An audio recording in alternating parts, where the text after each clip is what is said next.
Bismillahirrahmanirrahim. Assalamualaikum warahmatullahi wabarakatuh.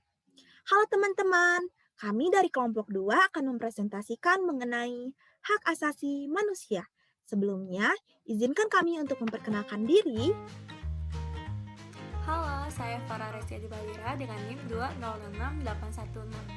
Saya Citra Nur Anissa, NIM 20140. Saya Atifah Zahra dengan NIM 2005667. Perkenalkan, nama saya Nisa Pauji Ajhari dengan NIM 2006065. Nama saya Regina Lagutami dengan NIM 2000660. Nah, materi pertama yang akan kami bahas adalah pengertian hak asasi manusia. Jadi, ada 3 kata yang menjadi fondasi pemikiran utama. Kata pertama adalah hak, yaitu sesuatu yang harus didapatkan oleh seseorang sejak ia lahir dan atau sejak ia menyelesaikan kewajiban. Kata yang kedua adalah asasi, yang artinya dasar. Dan kata yang ketiga adalah manusia, yaitu sebagai subjek yang mendapatkan hak asasinya. Jadi, hak asasi manusia adalah hak dasar atau asasi yang dimiliki manusia sejak ia lahir yang sudah diberikan kodrat dari Tuhan kepada manusia. Nah, menurut KBBI, pengertian hak asasi manusia adalah hak yang dilindungi secara internasional, yaitu Deklarasi PBB, Declaration of Human Rights. Menurut undang-undang, secara yuridis pengertian HAM yang terdapat pada pasal 1 nomor 39 tahun 1999 adalah seperangkat hak yang melekat pada diri manusia sebagai ciptaan Tuhan Yang Maha Esa, serta merupakan anugerahnya yang wajib dihormati, dijunjung tinggi, dilindungi oleh negara, hukum, pemerintah, dan setiap orang demi kehormatan serta perlindungan harkat dan martabat manusia. Juga ada pengertian HAM menurut para ahli. Yang pertama menurut John Locke, HAM ialah hak yang secara langsung diberikan oleh Tuhan pada tiap manusia sebagai hak yang kodrati. Yang kedua menurut Muladi, HAM yaitu segala hak pokok atau juga hak dasar yang sudah melekat pada diri manusia dalam kehidupannya. Nah, yang ketiga ada pendapat menurut Profesor Kunchana Purbo Pranoto, yaitu HAM adalah hak yang dimiliki manusia menurut kodratnya yang tidak dapat dipisahkan hakikatnya. Baik teman-teman, selanjutnya ada karakteristik khusus HAM. Ada 4 nih. Yang pertama yaitu hakiki.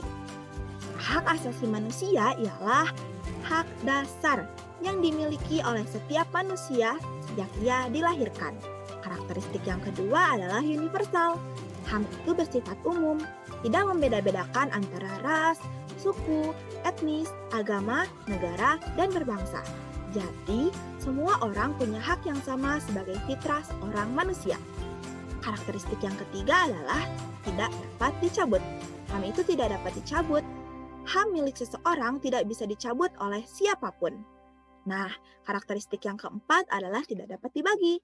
HAM tiap orang memiliki kedudukan yang sama, hak yang sama, baik dalam politik, ekonomi, dan sosial budaya.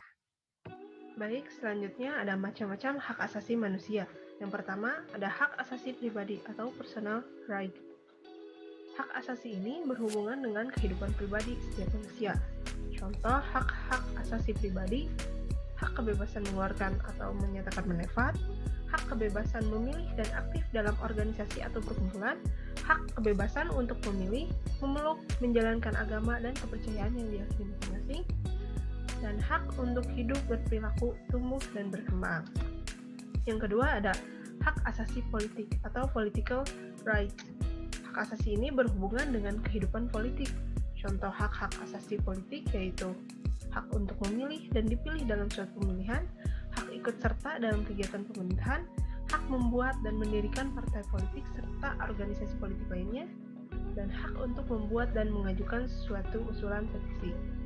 Yang ketiga, ada hak asasi hukum atau legal equality rights. Hak ini menjelaskan bahwa setiap manusia memiliki kedudukan yang sama di depan hukum dan pemerintahan. Contoh hak-hak asasi hukum yaitu hak mendapatkan perlakuan yang sama dalam hukum dan pemerintahan, hak untuk menjadi pegawai negeri sipil, hak dalam mendapatkan dan memiliki pembelaan hukum pada peradilan, hak mendapat layanan dan perlindungan hukum. Selanjutnya yang keempat ada hak asasi ekonomi atau property right. Hak ini berhubungan dengan kegiatan manusia dalam perekonomian.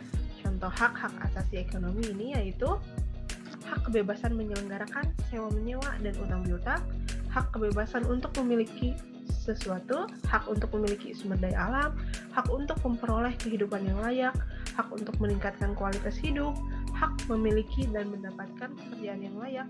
Hak asasi yang berikutnya adalah hak asasi peradilan atau procedural rights.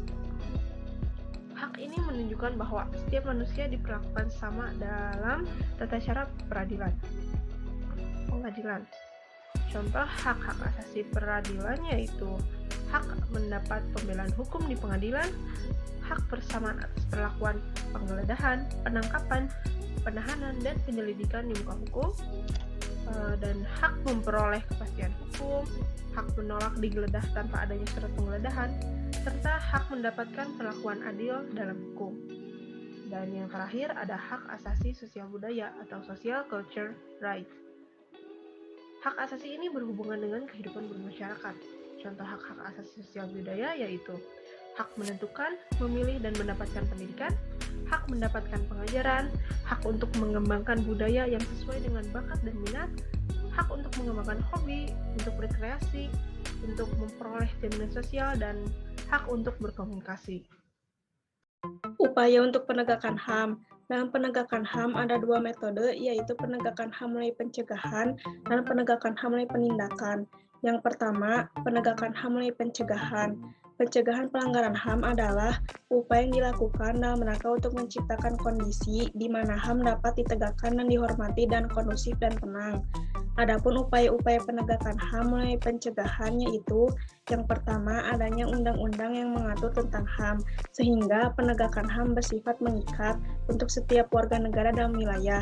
Yang kedua, pembentukan lembaga-lembaga pemantau dan penegak HAM, baik nasional maupun internasional.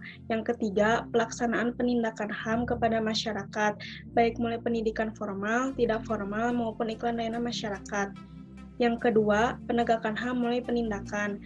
Jika pelanggaran HAM sudah terlanjur terjadi, maka harus ditindak dan ditegakkan keadilan seadil-adilnya, supaya korban kembali mendapatkan haknya yang telah dilanggar dan pelaku mendapatkan balasan yang setimpal. Adapun upaya untuk penegakan HAM melalui penindakan yaitu yang pertama, pendampingan kepada para korban pelanggaran HAM, yang kedua, penerimaan pengaduan atas pelanggaran HAM, dalam hal ini Komnas HAM atau lembaga-lembaga hukum lainnya. Yang ketiga, investigasi terhadap kasus pelanggaran HAM yang dilakukan oleh instansi-instansi yang bertanggung jawab. Yang keempat, penyelesaian kasus dengan cara mediasi, pendamaian, atau penilaian ahli. Yang kelima, jika kasusnya sangat berat, maka harus diselesaikan melalui jalur pengadilan. Selanjutnya adalah hambatan penegakan HAM di Indonesia. Dalam penegakan HAM, hambatannya bisa dibagi menjadi dua, yaitu hambatan HAM dari luar negeri dan hambatan HAM dari dalam negeri. Hambatan dari luar negeri yang paling besar adalah masuknya ideologi-ideologi ke Indonesia. Ideologi ini tentu saja bertentangan dengan ideologi yang dianut oleh Indonesia, yaitu ideologi Pancasila. Ideologi yang dari luar negeri adalah ideologi liberalisme, yang mengajarkan manusia sebagai makhluk yang bebas dan merdeka. Dalam pemikiran ini, kaum liberal menginginkan agar negara tidak terlalu ikut campur dalam berbagai urusan seperti ekonomi dan agama. Lalu, hambatan HAM dari dalam negeri. Penegakan HAM juga ada hambatan dari dalam negeri, yaitu dalam hal keadaan geografis dan wilayah Indonesia. Karena keadaan geografis dan infrastruktur yang tidak mendukung, maka akan menjadi hambatan besar saat pemerintah ingin memberikan sosialisasi HAM di daerah-daerah terpencil. Hambatan lainnya yaitu manusia-manusianya yang masih belum terlalu sadar akan pentingnya penegakan HAM. Dalam hal ini bisa dapat penegak hukum yang masih menyalahgunakan kekuasaannya. Langkah-langkah dalam upaya penegakan HAM di Indonesia. Yang pertama, mengadakan langkah konkret dan sistematik dalam pengaturan hukum positif. Maksudnya, kita selaku bangsa Indonesia harus mempunyai langkah yang pasti dan terarah pada tujuan dalam menegakkan pengaturan hukum yang positif. Yang kedua, membuat peraturan perundang-undangan tentang HAM. Dengan adanya peraturan perundang-undangan, mendorong masyarakat untuk menegakkan suatu HAM dan mencegah pelanggaran HAM pada negara atau masyarakat itu sendiri. Yang ketiga, peningkatan penghayatan dan pembudayaan HAM pada segenap elemen masyarakat. Yang keempat, mengatur mekanisme perlindungan HAM secara terpadu. Artinya, mengatur upaya memberikan penjelasan tentang perlindungan HAM secara terpadu. Yang kelima, memacu keberanian warga untuk melapor bila ada pelanggaran HAM. Nah, jika terjadi pelanggaran HAM di lingkungan masyarakat atau warga Indonesia harus berani melapor atau mengadukan ke lembaga yang bersangkutan.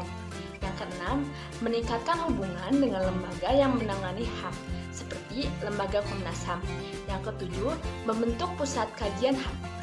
Dan yang kedelapan, meningkatkan peran aktif di media massa.